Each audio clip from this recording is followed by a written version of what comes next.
안녕하세요. 디지털 보안 위협을 물리치는 오라클 클라우드의 강력한 보안이라는 세션의 발표를 맡은 노브레이크 김석입니다.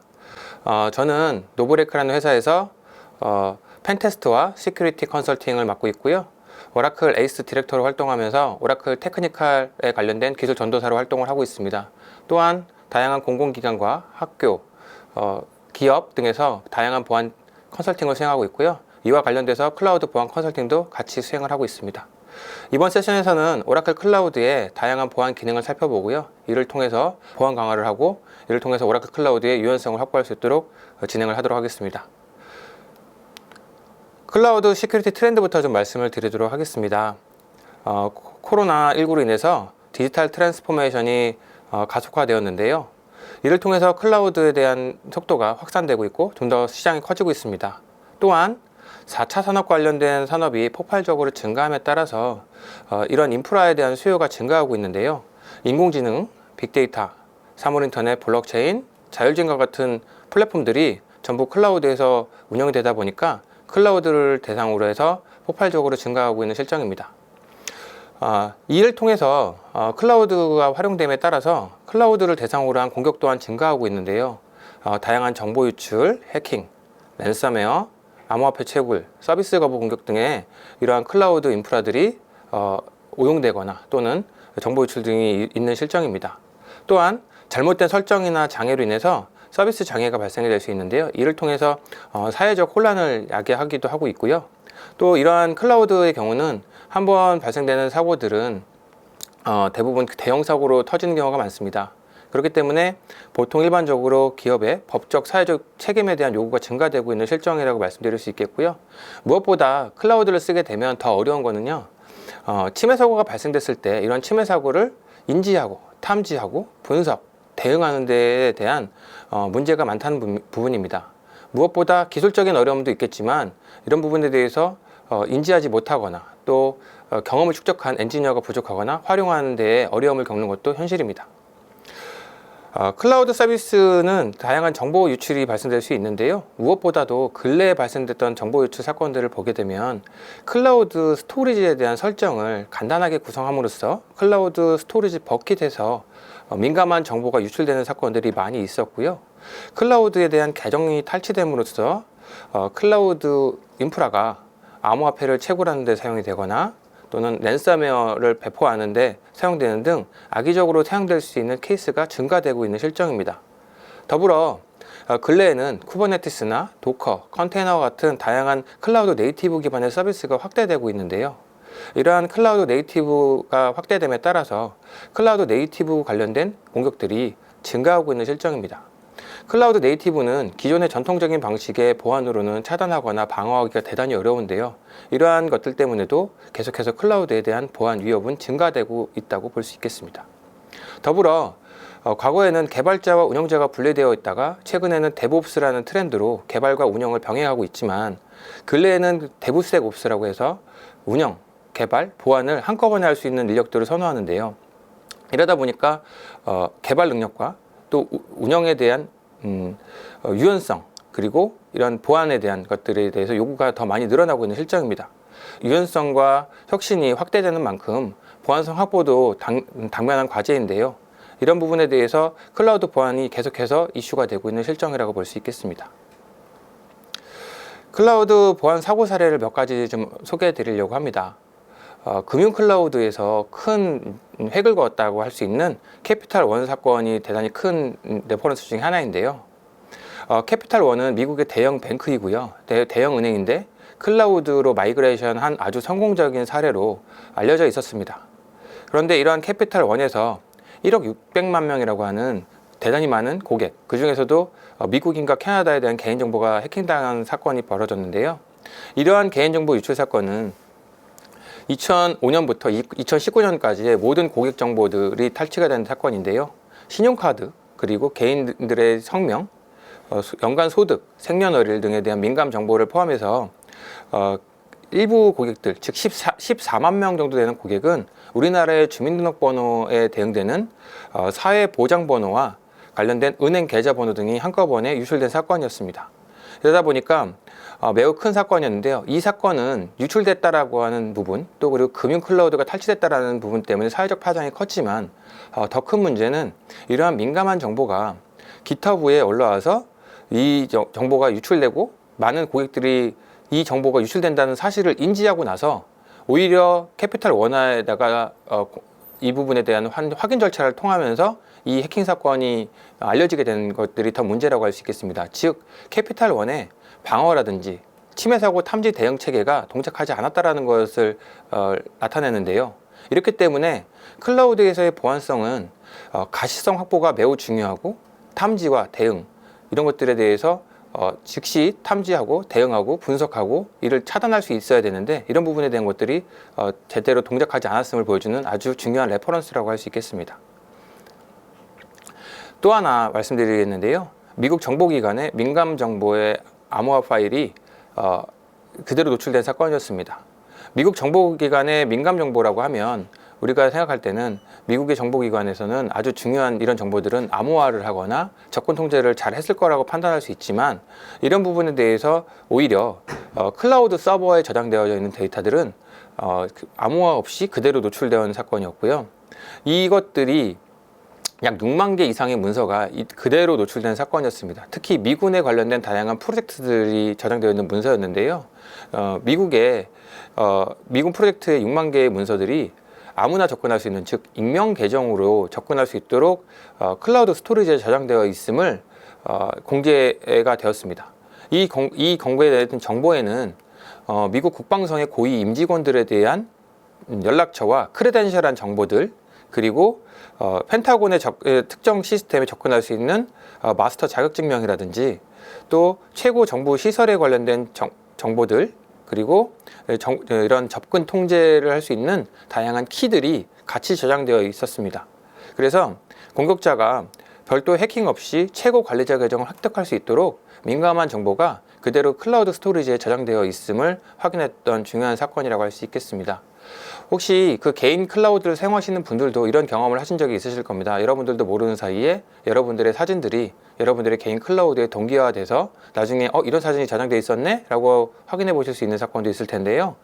이러한 것처럼 기업들도 기업 내에서 클라우드 스토리지를 사용하면서 기업 내에 대단히 민감한 정보들이 나도 모르는 사이에 클라우드 스토리지에 동기화될 수 있다는 부분입니다.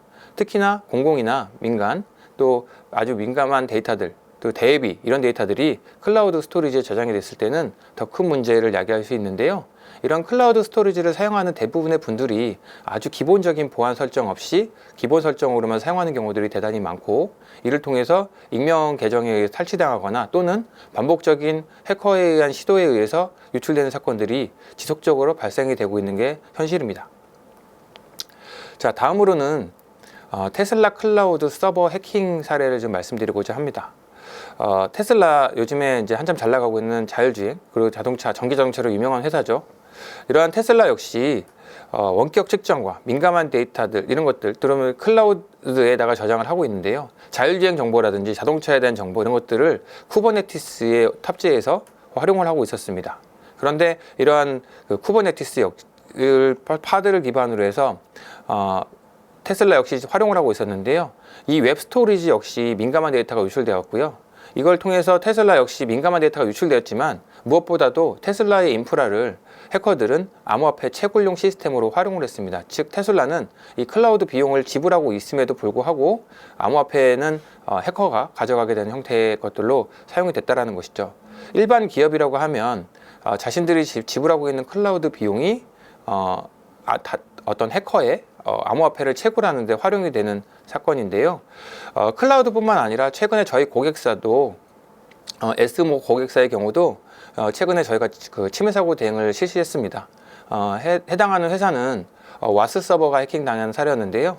와스 서버를 통해서 DB 서버까지 접근한 사건이었는데 다행히 DB에는 크레덴셜한 정보는 없었지만 해당하는 시스템에 암호화폐 채굴용 에이전트를 탑재하고 암호화폐를 채굴하고 있었는데요. 이에 해당하는 암호화폐 채굴 풀을 독일에 있는 쪽에다가 연결해가지고 채굴을 하고 있었던 사례입니다. 하지만 이런 사례들이 대단히 많이 있다라는 것이고요. 최근에는 시스템이 고사양 시스템들, 즉 클라우드 시스템들의 경우는 채굴용으로 많이 사용이 되고 있고요. 조금 저사양 시스템을 사용하는 시스템들은 랜섬웨어로 배포해서 이 비용을 확보하려고 하는 해커들의 시도들이 많이 발생되고 있는 실정입니다. 자, 다음으로는 컨테이너 보안 위협에 대해서 말씀드리겠습니다. 최근의 개발 트렌드라든지 인프라 트렌드는 과거의 버추얼 머신 인프라에서 컨테이너와 쿠버네티스 같은 클라우드 네이티브 기반으로 전환이 되고 있는데요. 이러다 보니까 컨테이너 보안 위협이 증가되고 있습니다. 하지만 컨테이너 보안 위협이 증가하는 것만큼 컨테이너 보안도 대단히 중요할 텐데, 컨테이너 보안은 그렇게 많이 신경을 쓰지 않고 많이들 사용하시는 것 같아요. 특히나 개발자분들은 기존에 있는 이미지를 가져다가 배포하고 빌드하고 활용하고 수정하는 데 집중이 되어져 있지, 해당하는 컨테이너들에 대한 것들에 대한 보안성을 점검하거나 취약점을 점검하는 형태로는 활용하지 않으시더라고요. 아무래도 운영하기 바쁘고 개발하기 바쁘시기 때문에 이런 부분에 대해서 디테일하게 확인하기 어려운 실정이라는 것들이 보안에 대한 위험성을 더 증가시킨다고 볼 수 있는데요. 무엇보다도 컨테이너 보안이 더 어려운 이유는 여러 개 층으로 추상화되어져 있고, 이러한 것들이 다양한 파트로 이루어져서 더욱 복잡하기 때문입니다. 컨테이너는 런타임, 레지스트리, 또 오케스트레이션 엔진, 그 다음에 스토리지 시스템, 그 다음에 네트워크도 오버레이 되어져 있기 때문에 네트워크를 통해서 탈취라든지 네트워크를 통해서 다른 컨테이너를 침투한다라든지 이런 것들이 문제가 될 수도 있고요. 이러한 컨테이너하고 상호작용하는 다양한 서비스 역시 위험성에 노출되어 있다고 볼 수 있겠습니다. 하지만 클라우드 시큐리티 트렌드는 지금 최근에 클라우드에 어떤 마이그레이션 되는 것들이 전부 다 컨테이너로 가고 있죠. 쿠버네티스가 지금 시장에서 대세가 됐고, 오케스트레이션에서 80% 이상이 쿠버네티스로 동작을 하고 있고, 다양한 컨테이너들이 동작을 하고 있는데, 2022년도까지 75% 이상의 애플리케이션들이 전부 다 컨테이너로 마이그레이션 될 것이라는 예측이 나올 정도로 컨테이너는 대세입니다. 그럼 클라우드에서 우리가 이 컨테이너들을 쓸 수밖에 없는데요. 이런 컨테이너들에 대한 보안을 어떻게 할 것이냐 라는 것이죠. 컨테이너의 가장 큰 문제는 커널을 공유하기 때문이고요. 즉, 하나의 취약점이 발생됐을 때 다양한 컨테이너에 직접적인 공격이 가능하다라는 문제, 그리고 대부분 이러한 컨테이너를 구동하실 때 프리빌리지 모드로 구동을 하신다는 거죠. 개발자분들이 권한이라든지 이런 것들 때문에 불편하시니까 구동하실 때 프리빌리지 모드로 바로바로 권한을 사용해서 사용하시기 때문에, 이게 해킹이나 탈취됐을 때에는 프리빌리지 모드, 즉 특권 모드가 탈취되는 문제이기 때문에 더 민감할 수 있고요. 그리고 컨테이너에 대해서는 대부분들이 기존의 VM이나 아니면 이제 실제 머신처럼 다양한 타이트한 보안 설정을 가져가기보다는 좀 정책 자체가 대단히 느슨하게 되어져 있고, 이런 것들을 신경을 쓰지 않는 것 같아요. 또 이미지 자체가 취약점을 가지고 있는 경우가 되게 많이 있습니다. 여러분이 알고 있는 도커 허브의 탑10 이미지를 봤을 때 그런 탑10 이미지의 20% 이상이 기존의 취약점을 가지고 있다고 해요. 그 정도로 이미지 자체가 취약하고요.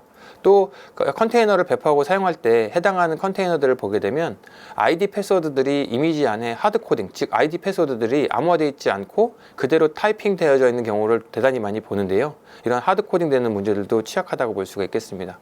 또 하나는 컨테이너 자체가 보안이 중요하다는 사실을 인지하다 하더라도 이를 보호하고 대응해 줄 수 있는 강력한 보안 솔루션들이 최근 속속들이 조금씩 나오고 있긴 하지만 여전히 부족한 실정이고요. 이러다 보니까 클라우드에서 컨테이너 활용도는 높아지고 컨테이너에 대한 보안성은 증가되면 보안 위협은 증가되지만 이를 보호할 수 있는 부분이 매우 미흡하다 볼 수 있겠습니다. 자, 그러면 우리는 이러한 클라우드 시큐리티를 어떻게 접근해야 되느냐라고 봐야 되는데요. 먼저 첫 번째, 시큐어한 인프라스트럭처가 필요합니다. 즉 설계 당시부터 암호화 또는 보안 기능을 가지고 있는 인프라를 활용하셔야 되는데요. 무엇보다도 검증되고 인증된 제품을 쓰셔야겠죠. 그래서 다양한 인프라에 대한 컴플라이언스, 즉 다양한 인증을 받았던 컴플라이언스가 충족되어져 있는 인프라, 그 다음에 데이터 보안, 그 다음에 운영 접근 보안이라든지 콘솔과 API에 대한 보안, 그 다음에 호스트, 네트워크에 대한 보안, 그 다음에 데이터 센터에 대한 보안들이 되게 중요한데요. 이런 부분들은 우리 이제 사용자들이 한다기보다는 CSP가 이제 주로 해줘야 될 역할이라고 볼 수 있겠습니다. 그래서 인프라에 대한 컴플라이언스와 다양한 보안 설정들을 하셔야 되겠고요. 그 다음에 리소스에 대한 분산이 되게 중요하겠죠. 아이솔레이션이 되게 중요할 것이고요. 다양한 천재지변이라든지 장애로부터 극복하기 위해서 리전이라든지 컴파트먼트, 어베일러블리티, 도메인과 존, 그 다음에 호스트 같은 것들이 분리되어 있어야 된다는 것이고요. 또 하나 시큐리티 컨트롤이 되게 중요합니다. 그래서 인증을 하기 위해서 IAM에 대한 보안 설정이라든지 롤 베이스 접근 통제, RBAC이라고 보통 부르죠. 그리고 다양한 인증서라든지 멀티팩터 인증, 그 다음에 시큐어 API 서버, 이런 것들을 통해서 우리가 보안성을 강화할 수 있어야겠고요.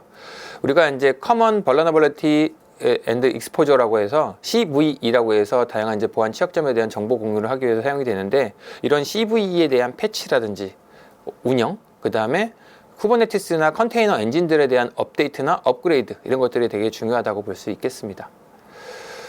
다음으로는 네트워크 시큐리티인데요. 네트워크 시큐리티는 우리가 이제 클라우드 내부에 있는 트래픽을 제어하기 위해서는 작업 노드별로 퍼블릭 IP가 반드시 필요한 경우 아니라고 하면 프라이빗 형태로 구성하시는 게 권장되고요. 트래픽이 내부 트래픽에서만 사용할 수 있도록 제한을 하거나 외부에 오픈되는 경우라면 가상 방화벽을 통해서 차단해주는 정책이 되게 중요하다고 볼 수 있겠습니다. 그래서 네트워크에 대한 송신과 수신에 대한 세부 정책 같은 것들을 구성하시는 노력이 좀 필요하실 거고요. 프라이빗 서브넷과 이런 그 퍼블릭 서브넷에 대한 구성이나 탐지, 대응, 이런 것들이 지금 대단히 중요하다고 볼 수 있겠습니다. 그래서 보안 제어와 트래픽 필터링이 되게 중요하다고 볼 수 있겠고요. 그 다음에 가상 방화벽과 더불어서 웹 애플리케이션 파이어월을 기본적으로 탑재를 해주시는 노력이 좀 필요합니다. 더불어 아까 우리가 앞에 있는 사례에서 봤듯이 데이터에 대한 암호화는 대단히 중요한데요. 데이터의 암호화는 두 가지 부분에서 볼 수가 있을 것 같아요. 즉 데이터를 저장하는, 스토리지에 저장할 때의 암호화, 그리고 데이터를 전송할 때, 즉 네트워크 레벨에서의 암호화, 두 가지에 대한 고민이 좀 필요하실 텐데요. 즉 이는 KMS, 키 매니지먼트 시스템을 통해서 키를 관리하고 인증을 관리할 수 있고요. 그 다음에 TLS를 통해서 암호화 통신을 제어할 수 있도록 제공을 해줘야 됩니다. 또 스토리지 자체에 대한 암호화를 사용할 수 있겠고요. 이는 FIPS라고 하는 것에 대한 표준 인증을 지원할 수 있는 암호화, 데이터 암호화를 지원을 해야 됩니다. 그리고 다양한 레지스트리 서비스에 대한 컨테이너에 대한 보안 설정도 진행을 하셔야 되겠고요. 무엇보다 제가 좀 강조하고 싶은 거는 클라우드는 운영하고 배포할 때 가장 중요한 건 가시성 확보가 되게 중요한 것 같습니다. 그래서 침해 사고가 발생되지 않는 게 가장 중요하지만 탐지에 대한 시도라든지 어떠한 그 침해 사고가 발생됐을 때 즉시 대응하거나 이 사건에 대한 여파를 줄이기 위한 시각화 그리고 감사가 되게 중요한데, 이런 기능들을 여러분들이 활용하실 수 있어야 됩니다. 자, 그러면 이제 본격적인 내용으로 좀 들어가도록 하겠습니다. 왜 그럼 오라클 클라우드인가? 또 왜 오라클 클라우드 시큐리티를 적용해야 되는가에 대해서 설명을 좀 드릴게요. 먼저 오라클 클라우드는 첫 번째로 시큐리티 퍼스트 전략을 가지고 있습니다. 즉 모든 정책에서 보안을 먼저 앞세우기 때문에 보안을 불필요하다고 생각해서 디세이블 하거나 사용하지 않는 것이 아니라 기본적으로 보안이 탑재된 형태로 사용할 수 있겠고요. 이러다 보니까 우리는 SBD, 즉 Secure by Default, 기본적으로 모든 보안 설정들이 활성화되어져 있습니다. 그리고 단순히 네트워크 또는 웹 애플리케이션 또는 인스턴스에 대해서 국한된 것이 아니라 풀스택, 즉 인프라부터 시작해서 애플리케이션까지 모든 분야에 대한 보안 설정을 구성할 수 있도록 제공을 하고 있고요. 이는 클라우드에서 가장 많이 대두가 되고 있는 제로 트러스트 아키텍처를 반영한 형태로 진행이 된다고 볼 수 있겠습니다. 즉 OCI를 쓴다라는 것은 제로 트러스트 아키텍처를 그대로 적용해서 사용한다라는 개념이고요. 또 오라클의 가장 큰 장점이라고 할 수 있는 오토노머스 데이터베이스와 오토노머스 리눅스 같은 풀리 자동화되어져 있는 환경들을 제공받아서 다양한 보안 위협들이 자동 패치되고 운영된다는 것들이 가장 큰 장점이고요. 또 하나 장점으로 말씀드릴 수 있는 것은 보안성이 아무리 좋고 기능이 많아도 사용자들이 사용하기 어렵고 구현하기 어렵다면 아무래도 그 보안 기능을 끄거나 사용하지 않으려고 사용자들이 판단할 텐데요. 이 오라클 클라우드는 심리스 기반, 즉 기본적으로 보안을 적용해 놨기 때문에 사용자들은 그 보안 기능에서 사용을 하고 있고 아주 복잡하게 구성되어 있지 않다라는 겁니다. 즉 이지하다, 쉽게 사용할 수 있으면서 보안성을 강화할 수 있다라는 단순한 인터페이스를 제공한다라는 것이 가장 큰 장점이라고 볼 수 있습니다. 그래서 우리가 사용자들이 이거를 임의로 끄는 것이 아니라 always on, 항상 켜져 있는 상태의 보안, 즉 디폴트 보안을 적용한 상태에서 클라우드를 사용할 수 있다는 게 가장 큰 장점이고요. 2021년도 현재 오라클 클라우드에서 제공하고 있는 다양한 보안 서비스입니다. 여기 보시게 되면은 아이덴티티 서비스, 클라우드 가드, 시큐리티 존, 그리고 시큐리티 어드바이저, 웹 애플리케이션 파이어월, 서티피케이션, 스캐닝, 볼트, 베스천, 컴플라이언스, 오딧 이런 서비스들을 제공하고 있는데요. 이는 우리가 보안에서 보안을 차단하기 위해서 보안 사고를 대응하는 모든 절차에 관련된 모든 솔루션이 기본적으로 제공된다는 것을 의미합니다. 즉 탐지, 대응, 분석, 시각화 이런 것까지 일련의 절차를 오라클 클라우드의 시큐리티 서비스를 통해서 다 활용할 수 있다는 것이고요. 그래서 오라클 OCI에 대한 보안 구성부터 좀 살펴보도록 하겠습니다. 오라클에서는 OCI를 설명할 때 2세대 클라우드 서비스라고 명명하고 있습니다. 이는 1세대 클라우드와 뭐가 다르냐?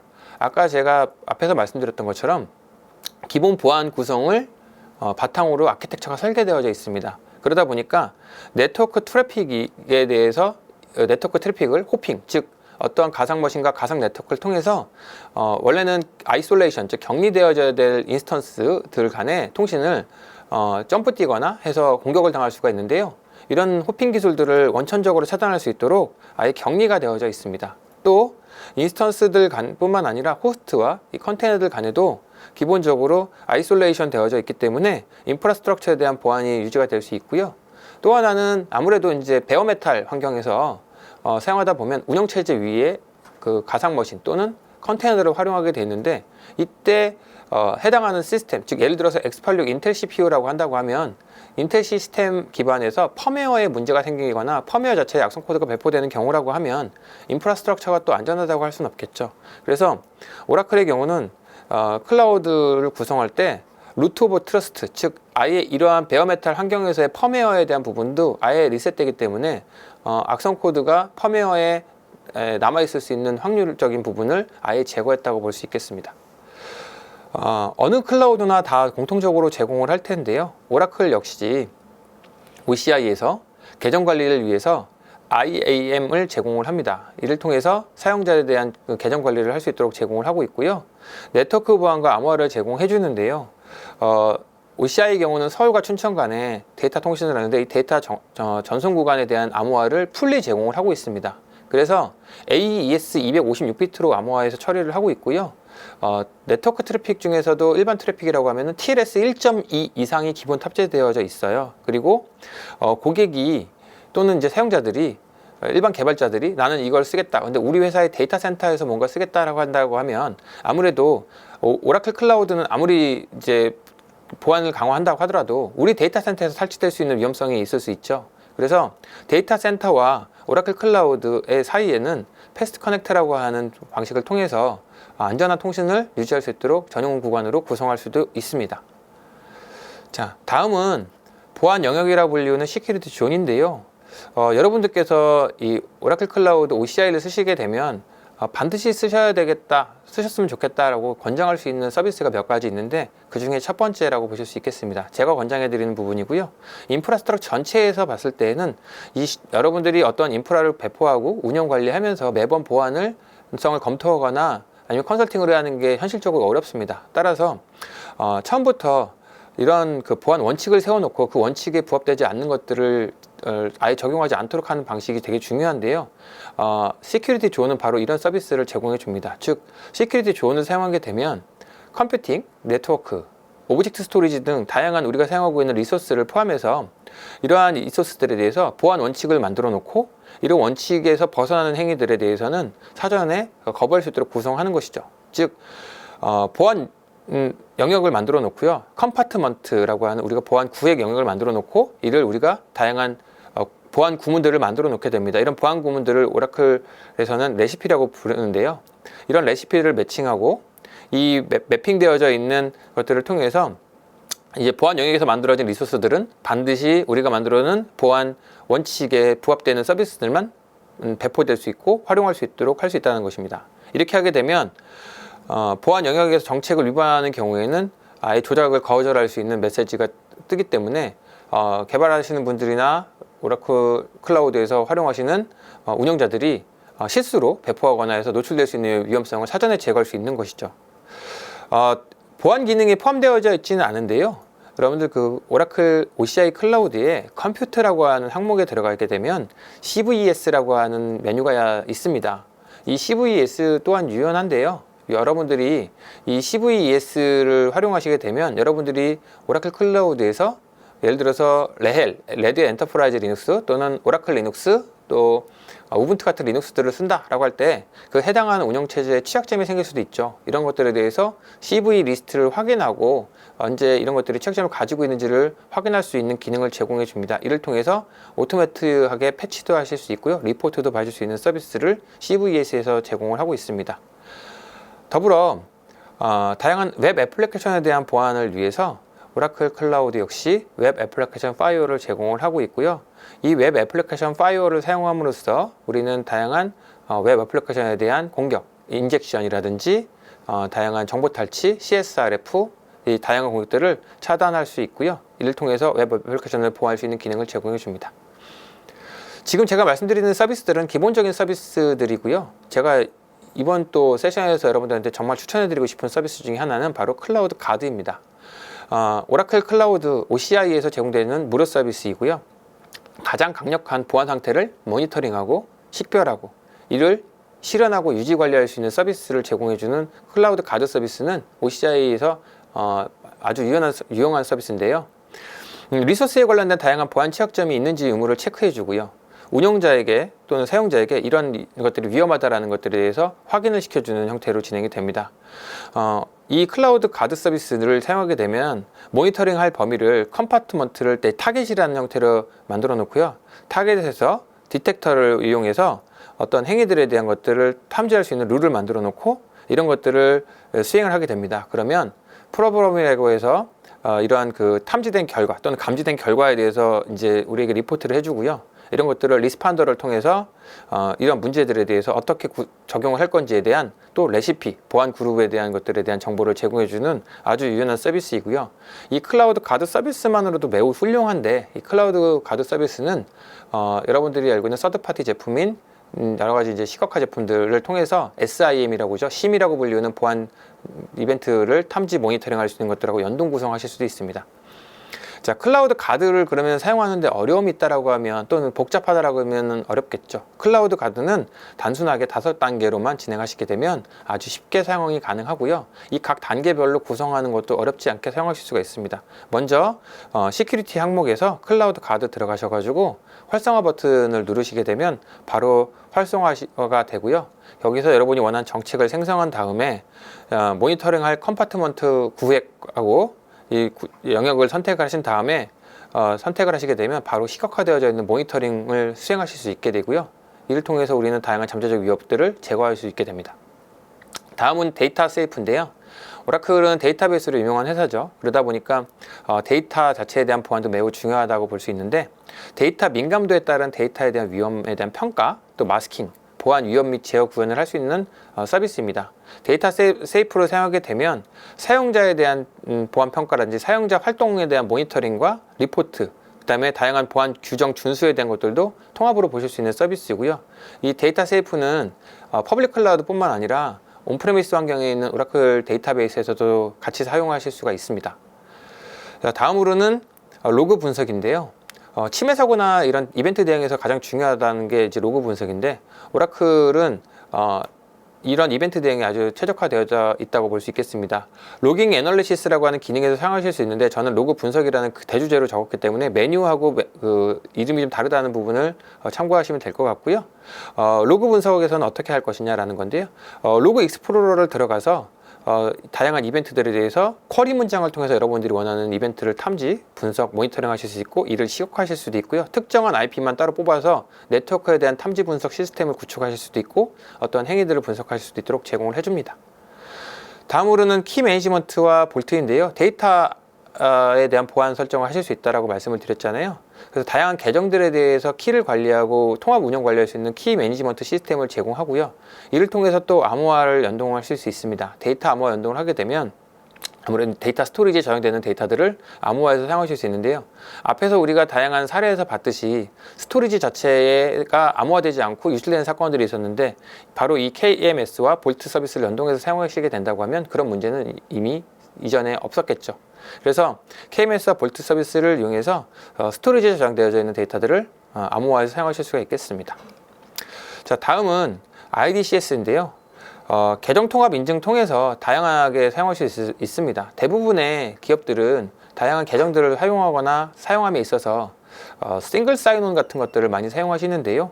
이러다 보면 이제 여러 개의 시스템들이 연동되거나 사용하시는데 좀 어려움이 있으세요. 이럴 때 IDCS를 쓰게 되면 이런 것들을 대체해서 계정 통합 인증을 통해서 계정 관리와 복잡도를 높이지 않고 사용할 수 있게 됩니다. 따라서 단순하게 사용할 수 있기 때문에 훨씬 더 보안성을 증가시키면서 활용하실 수 있기 때문에 IDCS 같은 서비스를 활용하실 수도 있겠습니다.